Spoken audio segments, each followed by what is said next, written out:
지난번 시간에는 우리 마태복음 1장 사실은 1절만 공부를 했습니다. 복습을 한번 해볼까요? 문제를 어려운 걸 내겠습니다. 마태복음은 그리스도의 계보라 그랬습니다. 마태복음은 무슨 책이냐? 누구의 이야기를 한 책입니까? 예. 어떻게 하셨어요? 어려운 문제인데 마태복음은 예수님에 대한 이야기다. 그렇게 꼭 잊어버리지 마시기 바랍니다. 다른 거 찾으려고 그러면 안 됩니다. 성경 마태복음 보시면서 다른 거 뭐 궁금한 거 재미있는 거 찾지 마시고 예수님을 찾으시기를 바랍니다. 그게 그 말씀입니다. 오늘은 이제 2절부터 17절까지 내용입니다. 성경 볼 때 제일 흥미진진하고 재미있는 부분, 족보 나오는 부분입니다. 여러분, 우리 교회에서 성경을 글쎄요, 제일 얘기 안 하는 성경책이 어떤 책일까? 한번 생각해 보시겠습니까? 좀처럼 교회에서 잘 얘기가 안 되는 성경책이 있습니다. 그 중에 하나가 역대서가 포함되는 것 같아요.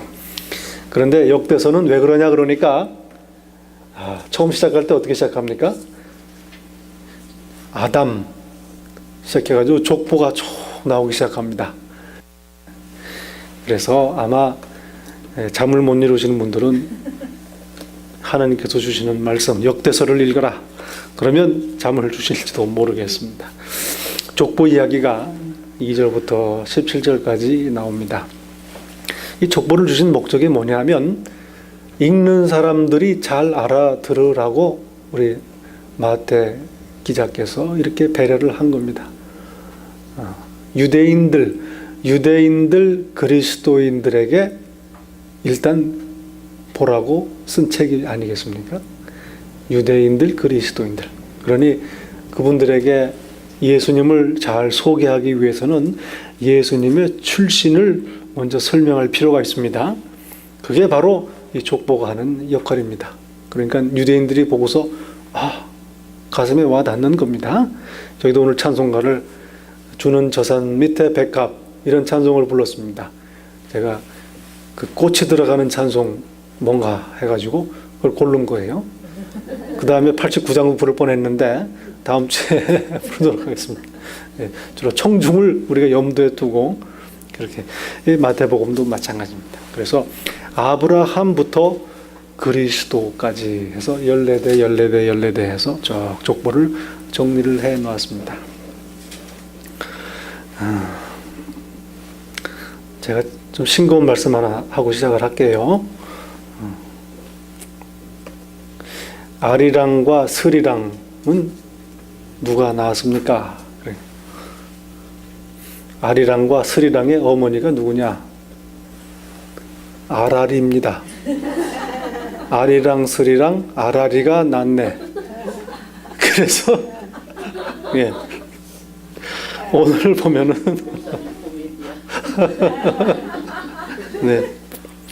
아브라함이 이삭을 낳고 시작이 됩니다.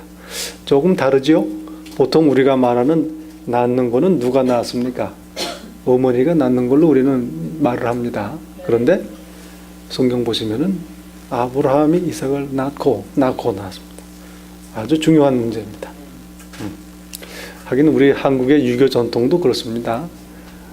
아버지 날 낳으시고 어머니 날 기르시고 그렇게 이해를 하지 않습니까? 사실은 그 성경에서 말하는 그 계보 그다음에 예수님의 그 시라는 말을 쓰는데 이렇게 아버지들을 통해서 연결이 됩니다. 족보가. 그게 왜 중요하냐면 족보는 주로 남자 이름들이 올라가요. 주로가 아니고 원래 족보는 남자 이름만 올라가게 되어 있습니다. 여러분 혹시 족보책 보시면서 여자 이름 들어간 거 보신 적 있으세요? 있어요. 그렇습니까? 네. 저희 박씨 가문에는 큰 딸만 족보 있는데. 그런데 유대인들 같은 경우에는 본래는 이게 남자 이름만 들어가 있습니다. 구약에도 봐도 그렇고. 그런데 오늘 예수님의 족보를 보면 조금 예외적인 모습이 있습니다. 예, 여자분들의 이름이 들어가 있습니다. 아마 큰따님 이름들이 들어가겠는데. 자, 3절에 보시면 유다는 다말에게서 여자 이름이 올라가 있어요. 베레스와 세라를 낳고, 그 다음에 5절에 보시면 살몬은 라합에게서 보아스를 낳았다. 그 다음에 보아스는 룻에게서 오벳을 낳았다. 여자 이름이 5절에는 두 분이나 이름이 들어가 있습니다. 그 다음에 6절에 보면 다윗의 아내 우리아의 아내에게서 그 이름은 안 넣습니다. 그러나 우리아의 아내, 참 이게 조금 이따가 같이 얘기하겠습니다만은 참 아주 그냥 지나쳐서는 안 될 만한 내용들입니다. 그 베스바의 이름도 여기 좀 올라가 있습니다. 그 다음에 또 여자 이름이 어디가 나옵니까? 예, 6절인가요? 보면 마리아에게서 그리스도라 칭하는 예수가 나시니라 해서 여자분들의 이름이 몇 분입니까? 이게 지금 4분입니까? 5분입니까? 예, 5분이나 이름이 올라가 있습니다. 그 다음에 16절에 보면은 더 독특한 게, 그 전까지는 야곱은 뭐 누구를 통해서든지 하여튼 남자가 낳았다 해야 되는데, 여기서는 요셉을 거기까지는 낳았어요. 그런데 그리스도는 요셉이 그리스도를 낳았다 해야 맞을 뻔했는데 형식상, 그러나 마리아에게서 그리스도라 칭하는 예수가 나시니라 그렇게 얘기를 했습니다. 이것도 아주 중요한 부분입니다. 그러니 예수 그리스도는 족보를 가지고 아브라함의 후손이요 다윗의 후손이지만 동시에 하나님의 아들이시다라는 것을 지금 여기 설명을 하고 있는 겁니다. 여자 이름들이 이렇게 올라가 있어요. 그 여러분 보시면 여기에 지금 족보에 올라가 있는 여자분들 공통점이 있습니다. 누가 이름이 나옵니까? 다말 나오고, 라합, 룻, 베스바, 그 다음에 마리아, 그렇게 되십니다. 근데 마리아만 빼고 그 앞에 나오는 네 분들의 공통점이 있어요. 짐작이 가시나 모르겠는데 한번 얘기를 해보면 나중에 공통점이 좀 떠오를지도 모르겠습니다. 이 다말이라는 분은 유다의 며느리입니다. 유다는 야곱의 12아들 중에 한 사람 아니겠습니까? 유다가 자기 며느리를 아들을 위해서 얻어서 데리고 옵니다. 그런데 그 아들 엘이 죽어요. 요절을 합니다. 그러면은 그 고대 이스라엘, 그 아랍 세계, 그쪽 세계에서는 어떻게 하냐면 며느리가 시집을 와가지고 남편이 아들이 없이 죽어버리면 문제입니다. 재산을 나눠줄 때에 그 재산을 못 받게 돼 있어요. 아들에게 나눠주는 거니까. 그래서 배려를 해가지고 자기 남편이 죽으면 남편의 남동생을 통해서 자식을 얻도록 합니다. 그래서 그 엘이라는 남자의 동생 이름이 뭐냐니까 오난이라는 이름이에요. 오난. 창세기 38장에 나오는 말씀인데요. 그래서 그 동생과 합방을 시켜서 자녀를 얻게 그렇게 배려를 합니다. 그런데 이 오난이 동생이 머리를 썼어요. 이거 여차해가지고 임신해가지고 아들을 낳게 되면 자기한테 돌아올 재산이 줄어들거든요. 그러니까 방에 들어가긴 했는데 사정을 그냥 외부에다가 해버렸습니다. 그게 38장에 나오는 이야기입니다. 창세기. 하나님 보시기에 얼마나 고약한지 모르죠. 이 재산을 혼자 차지하려고 당연히 그렇게 해서 그 형수의 집안을 잇고 형의 사실은 집안을 잇는 겁니다. 그런데 그걸 중간에서 그렇게 고약하게 꾀를 부린 거예요. 그러니 하나님께서 그를 죽였습니다. 그 다음에 동생 셀라가 있는데 셀라가 어려요. 그래서 이제 그 유다가 시아버지가 셀라가 조금 더 크면 이제 아들을 얻게 그렇게 배려해 주겠다 하는데 아버지가 겁이 나는 거죠. 자기 아들 둘이 죽어나갔습니다. 며느리가 있어가지고. 다른 얘기가 아니고 하여튼 그렇게 일이 생겼단 말입니다. 그런데 가만히 생각해 보니까 이 다말이 걱정이 돼요. 혹시 마음이 변해서 애가 크면 나한테 들여보내지 아니하고 나는 그냥 낙동강 오리알 되는 게 아닌가 그런 걱정을 합니다. 사람이 불안한 거죠. 우리 insecurity 얘기를 했는데 마음속에 다 그런 거예요. 그러니까 신뢰하지 못하는 것, 마음속에 불안한 것 이런 것들이 작동을 해가지고 자기 나름대로의 꾀를 내게 되는 겁니다. 항상 하나님 앞에서 문제가 생기는 게 그래서 문제가 나오더라고요. 예, 꾀를 내는 거예요. 그 머리 좋은 분들이 주로 그런 일들을 많이 합니다. 예. 예. 저 같으면은 둔해가지고 그런 머리가 참 안 돌아가요. 그런데 여하튼 아브라함도 그 아브라함의 아내 사례도 그렇게 꾀를 내지 않습니까? 아들이 없으니 큰일 났어요. 그래서 여종을 들여보냅니다. 그 여종을 아브라함이 들여보낸 게 아니고 사례가 머리를 써가지고 그렇게 얘기를 꾸민 거 아니겠습니까? 여러분 이제 저희들 생각을 딱 보면 참 우리 예일교회 분들 참 얼마나 명석하시고 뛰어나신 분들인지 모르죠.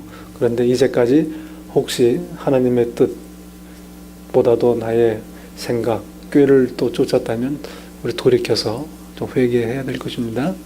하나님에 대한 신뢰, 하나님의 계획을 믿고 기다리고 따르는 그런 믿음이 필요한 줄로 압니다. 그래서 이 셀라가 안 크니까 안 크는 게 아니라 크긴 크는데 천천히 크니까 꾀를 냈어요. 어떻게 했느냐? 시아버지가 저쪽에 어디 양치러 털 깎으러 갔다고 그러더라 하고 소식을 들었습니다. 평소에 그냥 안테나를 막 잔뜩 세워놓고 있었던 거죠. 그래서 소식을 듣고서는 됐다. 이번 기회에 가서 내가 이 꾀를 내겠다. 그래가지고 갔는데 이제 길거리에 서 있는 겁니다. 얼굴을 가리고. 그러니 이 유다가 이제 낮에 일을 하고 밤에 길거리로 나간 거예요. 그래서 거기에 창기인 줄 알고 창기라고 생각을 하고 들어가려고 이제 흥정을 했습니다. 그런데 뭘 주겠느냐? 새끼 염소를 주겠다. 지금은 없으니까 나중에 내가 외상으로 하겠다 그거예요. 카드도 받느냐 그거죠. 그런데 그러지 말고 카드는 안 받고 징표를 주십시오. 그래가지고 주머니하고 지팡이를 나한테 주시면 나중에 내가 새끼 염소를 저한테 주면 돌려드리겠습니다. 그렇게 얘기를 합니다. 그게 몰라서요, 유다가. 그래가지고 이제 들어갑니다. 그래서 임신을 합니다. 그리고 그게 이제 아들을 낳은 거예요. 그것도 쌍둥이를 낳았습니다. 기가 막히는 일이죠. 나중에 그 염소를 주려고 찾아갔더니 이 동네에 그 창기가 어디 있느냐? 우리 동네는 창기가 없습니다. 무슨 소리냐고 내가 다 흥정해가지고 했는데 나중에 보니까 자기 며느리가 그 주머니하고 지팡이를 가져오는 겁니다. 어떻게 하겠습니까? 네, 그래서 나온 아들 둘이 누굽니까? 베레스와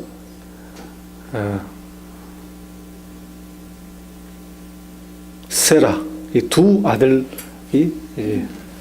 등장을 태어나는 거죠. 그래서 보십시오. 3절에 보시면 1장 3절에 유다는 다말에게서 베레스와 세라를 낳았다 이렇게 얘기했습니다. 여자 이름이 올라간 것도 그렇지만 다른 여자도 아니고 이런 스토리를 사연을 가진 여자 이름이 올라가 있는 거예요. 그 다음에 라합을 보십시오. 5절에 라합은 제 생각에는 마태는 여기서 라합을 그 여리고 성에 있던 기생 라합 이름을 사용한 거라고 생각이 됩니다. 학자들도 그렇게 많은 의견을 모으고 있습니다. 역사적인 그런 걸 떠나서 마태가 의도한 인물이 누구냐? 라합의 그 여리고 성의 성벽에 살던 기생 이름을 집어넣었다는 거죠. 이 성벽에 살아야 그 수입이 좋지 않습니까? 목이 좋아야 되는 거예요. 로케이션이 좋으니까 거기 살았던 거예요. 그래서 이 라합에게서 누가 나왔습니까? 보아스를 나왔습니다. 보아스는 우리가 아는 대로 그 나오미의 친족 아니겠습니까? 그래서 그 데리고 온 며느리를 이제 물어서, 자기가 물으는 제 1순위는 아니었는데 영순위가 양보를 합니다. 그러니까 그 다음 차기 순위니까 자기가 그 며느리를 물읍니다. 이게 물은다는 얘기가 그게 같은 단어인데 리트로마이라는 단어인데 구속한다는 단어입니다. 속량한다 같은 단어입니다. 하나님께서 우리를 속량하시는 것과 보아스가 그 룻을 물은 것 같은 행위, 내용이 같은 단어가 쓰입니다. 그러니 이 라합이 보아스를 낳았는데 이런 여인이란 말이죠. 그 다음에 룻. 여러분, 룻은 고향이 어디입니까? 꽃피는 산골인가요? 모압 여인이라고 그렇게 성경은 기록을 하고 있습니다. 이 모압은 어디서 나온 거하니? 모압과 암몬이 본래는 형제 아니겠습니까? 형제가 아니고 사촌지간인데, 아브라함의 사촌이 누굽니까? 롯이 소돔에서 도망 나오지요. 부사일생으로 나왔는데 또 어디 도시에 갈 수가 없어요. 다른 데 끼어 살 수가 없습니다. 그러니 동굴에 가서 들어가서 살았다고 그래요. 그런데 그때 딸 둘 데리고 들어갔어요. 사위들은 안 나오고 농담으로 얘기했습니다.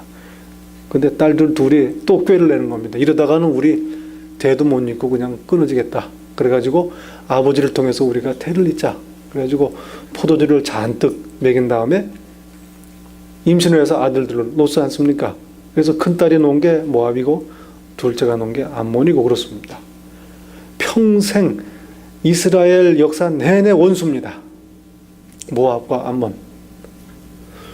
참 하여튼 스토리가 좀 그래요.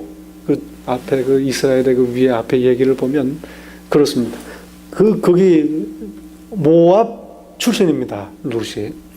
그 나오미가 가뭄이 들어가지고 모압으로 이사를 갔는데 거기서 아들들이 다 죽어요. 며느리만 보고 며느리는 다 이방 며느리 모압 여인들이니까. 근데 이제 아들들도 죽었으니 혼자서 뭐 하겠습니까? 그래서 나는 고향으로 돌아가겠다. 유다로 가겠다 하는데 며느리들 너희들 어떻게 할래? 어떻게 할래가 아니죠. 둘이 따라가겠다 그래요. 시어머니 따라가겠다고. 거기 있어서 뭐 합니까? 상속 재산도 없고 상속 받을 것도 없어요. 따라가겠다. 근데 아니다. 너희들이 여기서 새 출발을 해라. 너희들이 젊은 나이도 창창한데 뭐하러 따라와서 하겠느냐? 제가 해서 잘 살아라. 그 둘째 며느리는 알겠습니다. 돌아갔어요. 근데 첫째 며느리인가요? 룻은 끝까지 시어머니를 따라갑니다. 그래서 이 모압 여인이 같이 따라왔단 말이죠. 그래서 보아스를 만나가지고 하여튼 이 두 분이 시어머니와 며느리가 참 작전을 잘 짰습니다. 그래서 신사가 폈어요.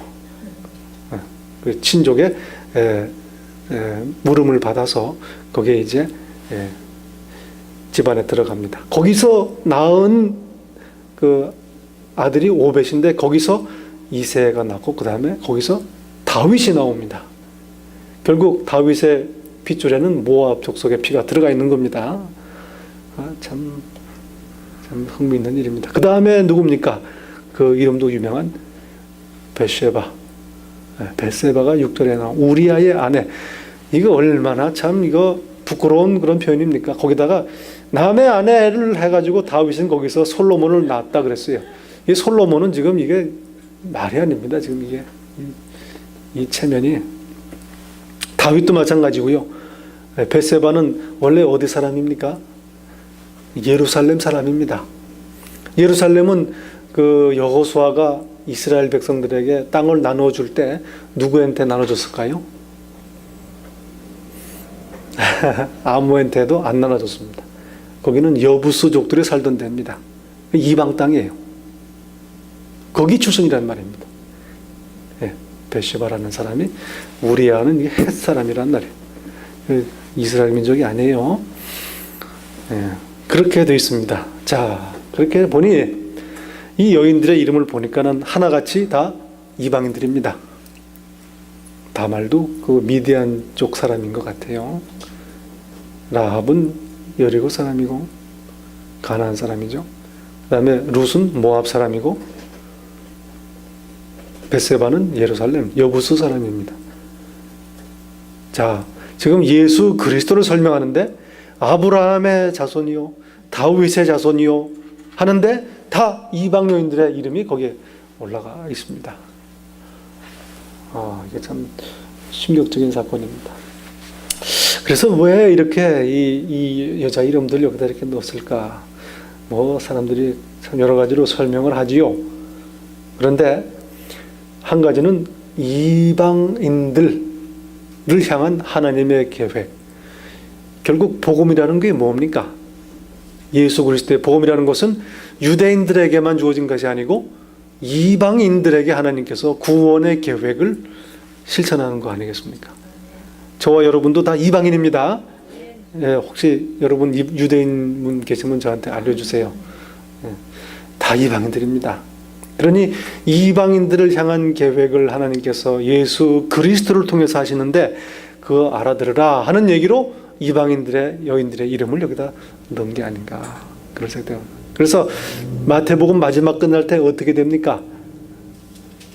모든 족속으로 모든 이방인으로 제자를 삼으라 그렇게 얘기를 하지 않습니까? 바로 하나님의 계획입니다. 그 다음에 또 한 가지는 유대인들이 자부심이 아주 커요. 나는 누구냐? 아브라함의 후손이다. 하나님의 백성이다. 선택받은 민족이다. 자부심이 아주 큽니다. 그런데 마태가 이 족보를 이렇게 써놓으면서 어떻습니까? 너희들 암만 자랑하고 해봐야 보라 형편없는 그런 족보다 그런 얘기. 예? 뭐 유다니 아브라함이니 하나하나 들춰도 그렇지만 들춰지 않더라도 자기 시아버지를 그렇게 속여가지고 아들을 낳아서 거기서 이어진 족보라 그거죠. 유대인들의 역사라는 게 거기다 라합도 들어가 있죠. 그 다음에 다윗을 보라. 너희들 그렇게 그리스도니 하고 그렇게 하는데 다윗도 우리의 아내가 아니고 우리아의 아내 남의 아내를 취해서 아들을 낳았다는 얘기입니다. 부끄러운 줄 알아 그런 얘기가 담겨져 있는 거죠. 암암리에 룻도 마찬가지고 그렇습니다. 정통적인 유대인들에게는 감추고 싶은 그러한 역사란 말입니다. 이렇게 해서 여기다 집어넣었어요.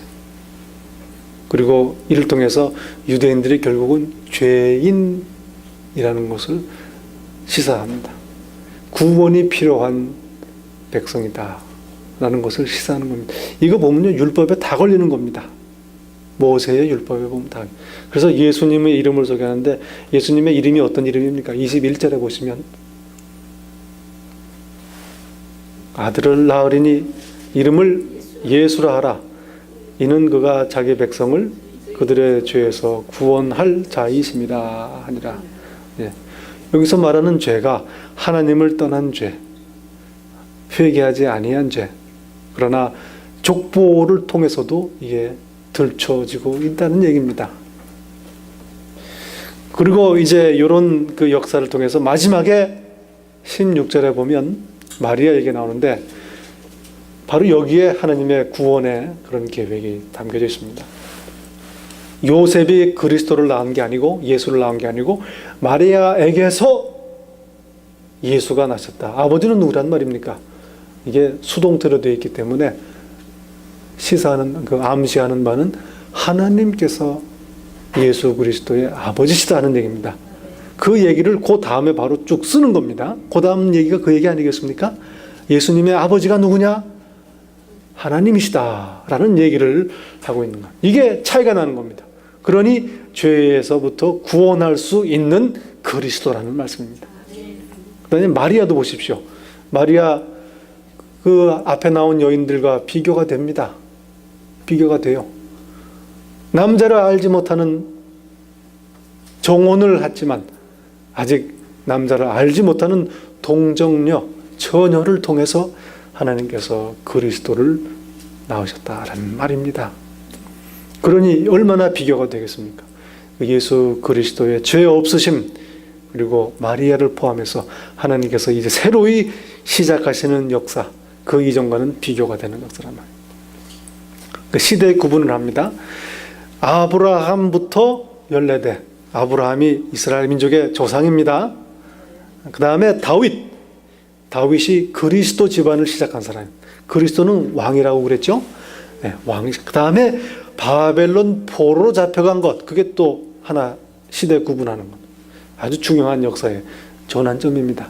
그 다음에 새로이 시작하는 하나님의 역사는 예수 그리스도를 통해서 시작된다 하는 말씀입니다. 아주 이전과는 다 다른, 이전의 모든 부끄러운 것, 흠들을 완전히 다 기각하시고 다 되돌리셔서 온전하게 시작하시는 그런 하나님의 역사를 표현을 하고 있습니다.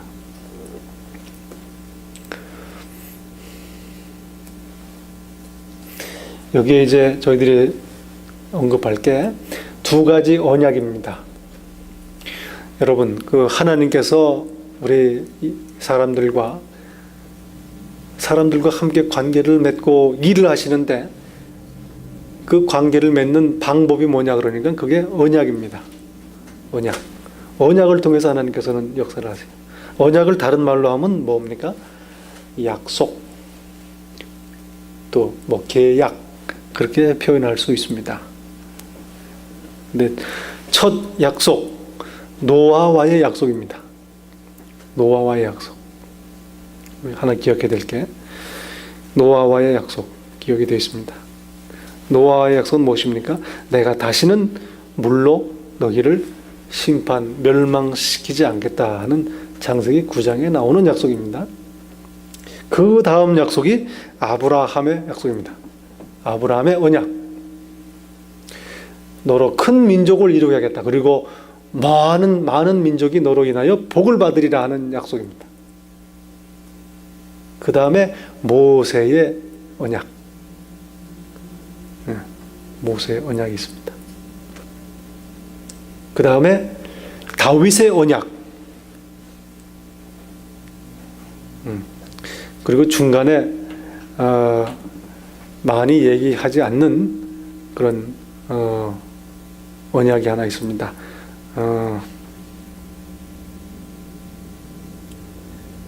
엘리에셀인가요? 저 갑자기 기억이 안 나네요.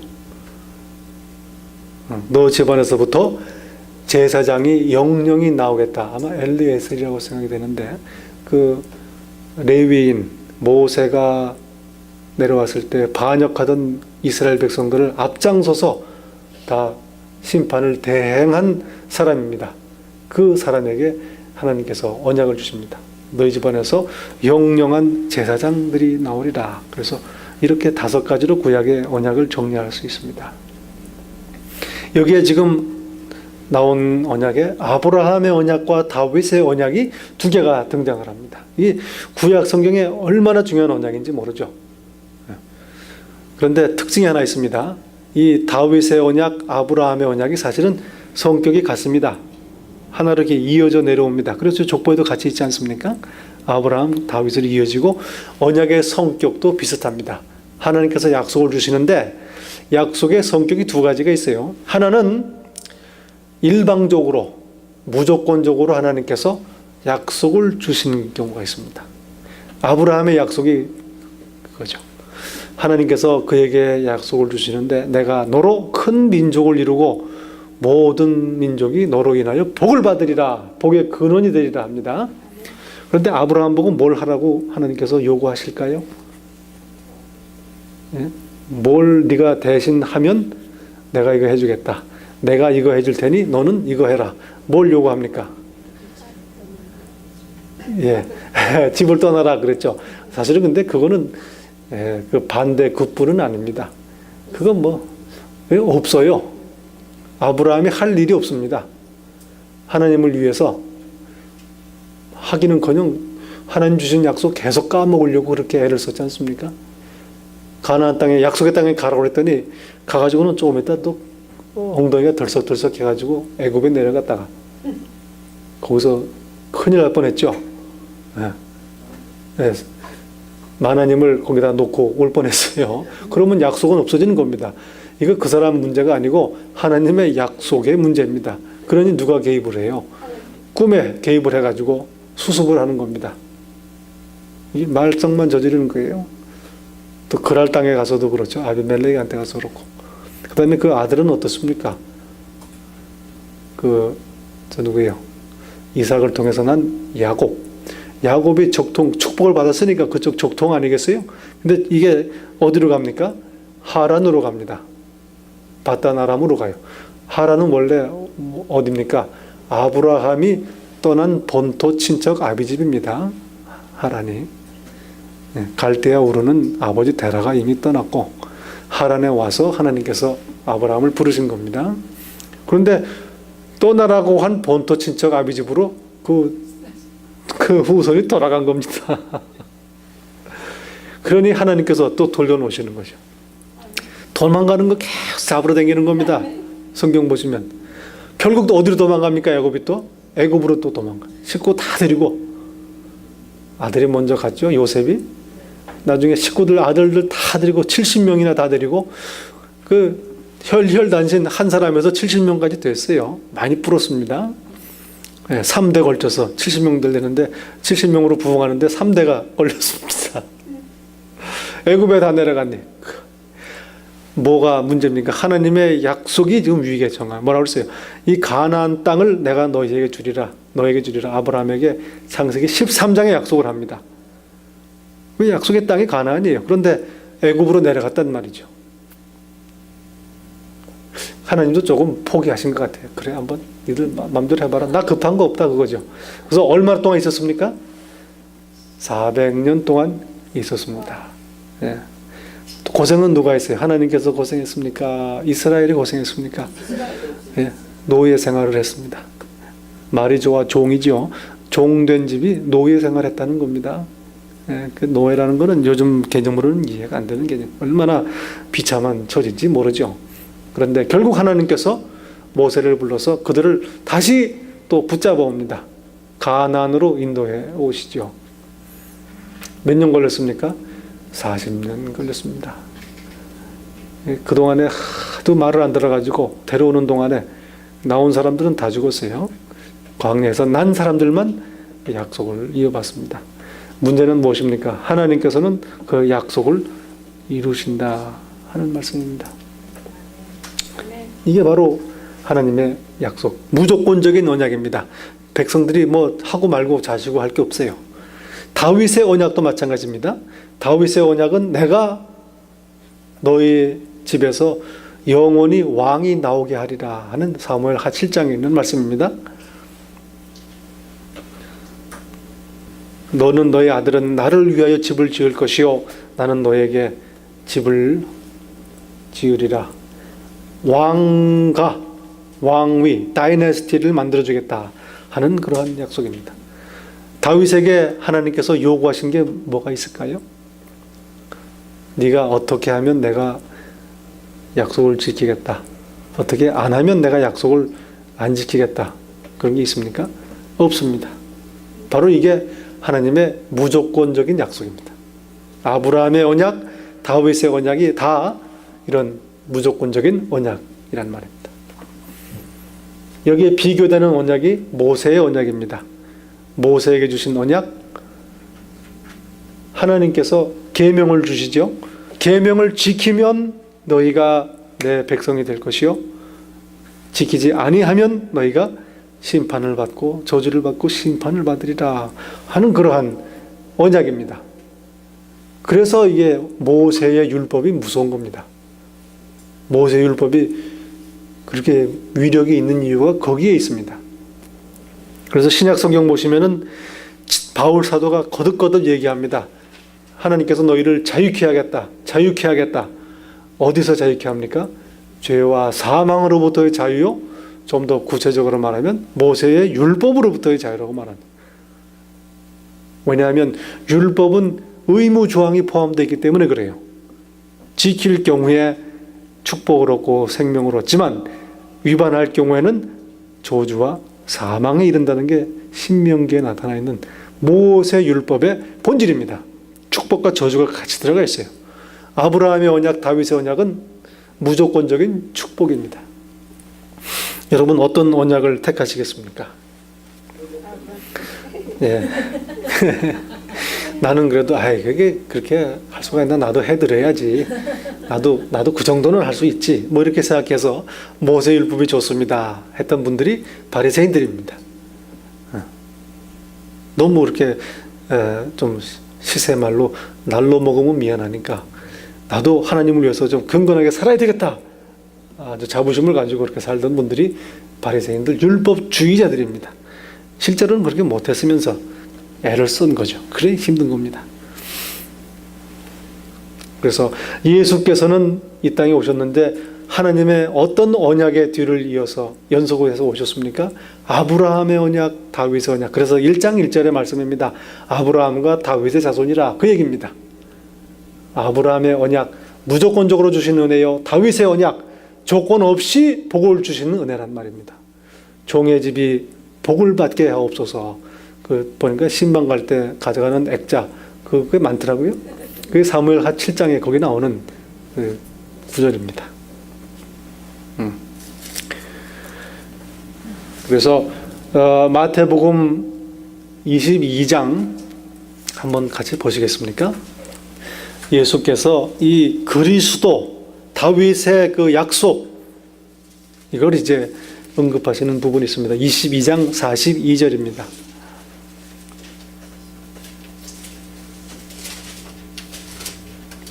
네, 마태복음 22장은 23장 앞에 있습니다.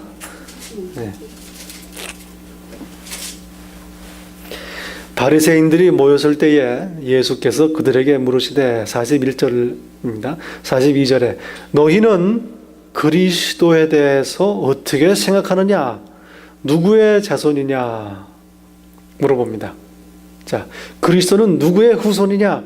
다 알아요. 바리새인들은 성경을 알고 율법을 알기 때문에 대답하되 다윗의 자손이다. 그러면 43절에 그러면 다윗이 성령에 감동되어 어찌 그리스도를 주라 칭하여 말하되 주께서 내 주께 이르시되 내가 네 원수를 내 발 아래 둘 때까지 내 우편에 앉아 있으라 하였느냐?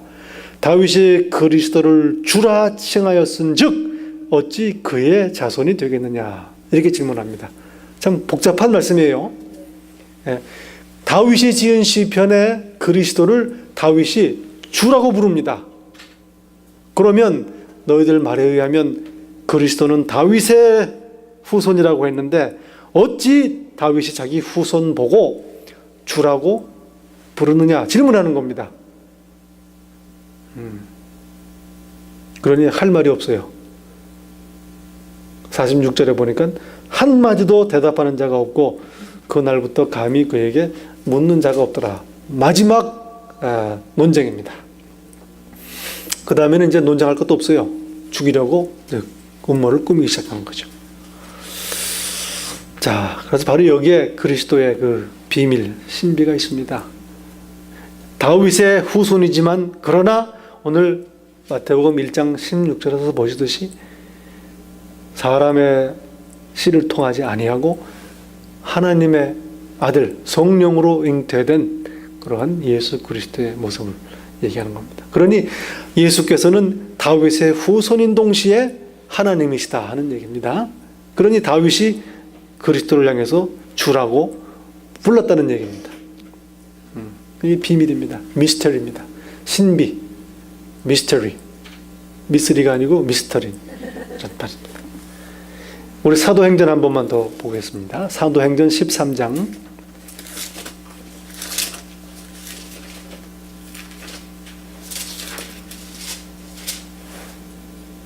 바울이 전하는 복음 안에 포함된 내용입니다. 사도행전 13장. 자, 사도행전은 마태, 마가, 누가, 요한, 그 다음에 요한복음 다음에 사도행전입니다. 13장 22절에 우리 21절부터 한번 보시죠. 13장 21절. 그 후에 그들이 왕을, 이제 구약의 역사를 지금 요약해서 설명하는 겁니다. 그들이 이스라엘이 왕을 구하거늘 하나님이 베냐민 지파 사람 기스의 아들 사울을 40년간 주셨다가 했습니다. 이게 사실 이스라엘의 왕이 세워지는데 하나님께서 별로 반가워하지를 않았습니다. 이스라엘 백성들이 왕을 달라고 그래요. 왕을 달라고 한 이유가 뭐냐면 블레셋 족속들과 대적할 수 있게 하기 위해서 강력한 지도자를 주십시오 하는 요청입니다. 그 전까지는 누가 이스라엘을 다스렸습니까? 사사. 20절에 바로 나오네요. 그 앞에 보니까 사무엘이 마지막 사사입니다. 그런데 사무엘이 본인은 참 훌륭한 분이었는데 아들들이 좀 문제가 있었어요. 그래서 백성들이 안 되겠다. 이 아들들이 물려주면 안 되겠다. 그래서 데모를 하는 거예요. 그래서 사무엘한테 직접 와가지고 당신 아들 안 되겠습니다. 왕을 하나 우리에게 임명해 주십시오. 사무엘의 속이 어떻겠습니까? 아무리 그래도 자기 아들인데. 그러니 할 수 없이 왕을 세우는데 22절에 보니까 바로 사울을 패하고 하나님께서 패합니다. 다윗을 왕으로 세우시고 증언하여 이르시되, 자, 이게 하나님의 이제 선포입니다. 내가 이새의 아들, 이새는 보아스, 룻을 통해서 난 사람입니다. 이새의 아들 다윗을 만나니 내 마음에 맞는 사람이라 내 뜻을 다 이루리라. 몸에 하나님 마음에 딱 든 사람입니다. 23절에 보시면 하나님이 약속하신 대로 이 사람의 후손에서 이스라엘을 위하여 구주를 세우셨으니 곧 예수라. 바울의 증언입니다. 예. 결국 다윗의 집안에서 난 그리스도, 바로 우리를 위해서 오신 메시아 예수 그리스도라 하는 말씀입니다. 다윗의 언약을 이루신 분입니다. 그러니 여러분 크리스마스 때 성탄절 때마다 늘 연주하는 성가대가 연주하는 아주 인기 있는 곡이 있어요. 오라토리오, 핸델의 머사이아가 있는데 거기 보면 할렐루야 합창이 있습니다. 거기 보면은 왕의 왕 주의 주 할렐루야, 왕의 왕 영원 무궁히 다스리시네, 그런 가사가 있습니다. 바로 예수께서 그리스도 집안에서 나신 다윗의 후손 영원한 왕이시다 하는 말씀입니다. 그 다음에 아브라함의 언약 얘기가 로마서 4장에 아주 잘 기록이 되어 있습니다. 기가 막힌 그러한 말씀. 로마서 4장. 여기 문제가 뭐냐면, 제가 한번 질문을 해볼까요? 사도 바울이 복음을 전하는데 가장 방해를 했던 사람은 누굴까요? 유대인들입니다. 유대인들도 그렇고 유대파 그리스도인들 중에서도 유대인들이 바울을 참 많이 방해했습니다. 방해한 이유가 뭐냐면, 이방인들이 예수님을 믿으면 율법을 지켜야 된다, 그렇게 생각을 하는 겁니다. 유대인들 그리스도인들이니까. 그런데 아니다. 그게 아니고 율법에서 자유케 돼서 할례 받을 필요가 없고 율법에 얽매일 필요가 없다. 그걸 이제 바울이 설명을 합니다. 할례가 제일 문제가 되는 거죠. 할례가 바로 아브라함의 자녀라는 걸 표하는 표식입니다. 그런데 이걸 이방인들로 하여금 할례를 받도록 원하는 거죠. 근데 바울이 여기에 대해서 답변을 하는 겁니다. 그래서 아주 기가 막힌 거예요. 여러분, 요즘에는 어떻습니까? 아이폰도 그렇고 컴퓨터도 그렇고, 옛날 게 좋습니까? 최근에 나온 게 좋습니까? 뭐 말도 안 되는 질문이죠. 새 게 좋습니다. 새 것이 더 좋은 거예요. 그런데 구약 성경을 보면 오래된 것이 더 좋습니다. 그래서 얘기합니다. 할례는 언제 할례 언약을 받았습니까? 아브라함이 창세기 17장에 받았습니다. 창세기 17장에 할례 언약을 받습니다. 여러분, 우리 주일학교에서 부른 노래도 있지만 아브라함은 뭐뭐의 조상이다? 믿음의 조상이다. 그렇게 얘기돼요. 그래서 바울 말씀은 구원받은 것은, 하나님의 자녀가 되는 것은, 하나님의 백성이 되는 것은 할례가 아니고 믿음으로 하나님의 백성이 된다. 그게 복음입니다. 그런데 그거를 어떻게 설명하느냐? 믿음이 더 오래됐습니까? 할례가 더 오래됐습니까? 그 얘기입니다. 할례는 17장, 창세기 17장이고 아브라함이 믿음으로 의롭게 된 것은 몇 장입니까? 간발의 차이로 15장에 그게 기록이 되어 있습니다. 하나님께서 밤에 아브라함을 데리고 나가시죠. 그래서 하늘을 바라보시면서 노래를 불러주지 않습니까? 저 별은 나의 별, 이 별은 너의 별 하면서 노래를 부르시면서 저 별과 같이 무수한 자손을 주겠다. 그랬더니 아브라함이 그 말씀을 믿었더라 그래요. 그러니 하나님이 그 믿음을 의로 여기셨더라. 15장 말씀입니다. 그런데 할례는 믿은 다음에 받은 거란 말입니다. 그러니 믿음, 할례가 더 먼저 좋은 겁니까? 믿음이 더 좋은 겁니까? 그 얘기를 하는 거예요. 어느 게 더 오래됐습니까? 믿음이 더 오래된 거다 하는 말씀입니다. 그래서 사도 바울이 로마서 4장에 그 얘기를 하는 겁니다. 아브라함의 후손인, 누가 정말 후손이냐? 믿음으로 하나님의 자녀가 된 사람들이 아브라함의 백성이다 하는 이야기입니다. 저와 여러분들도 그 덕분에 하나님의 자녀가 된 줄로 믿습니다. 그래서 오늘 족보를 통해서 하나님께서는 예수 그리스도가 이스라엘의 백성이요, 아브라함의 자손이요, 다윗의 후손이요, 왕가의 후손이요, 그러므로 그리스도의 집안이라는 것을 설명을 합니다. 동시에 부끄럽고 죄악이 많은 이 유대인들의 역사 다시 회복시키고 새롭게 하는, 구속할, 죄에서 구원할 그리스도임을 설명하는 것입니다. 이제 다음 주에는 우리가 18절부터 예수님의 탄생을 보겠는데 하나님의 그 계획되는, 계속되는 이 계획 한번 같이 살펴보도록 하겠습니다.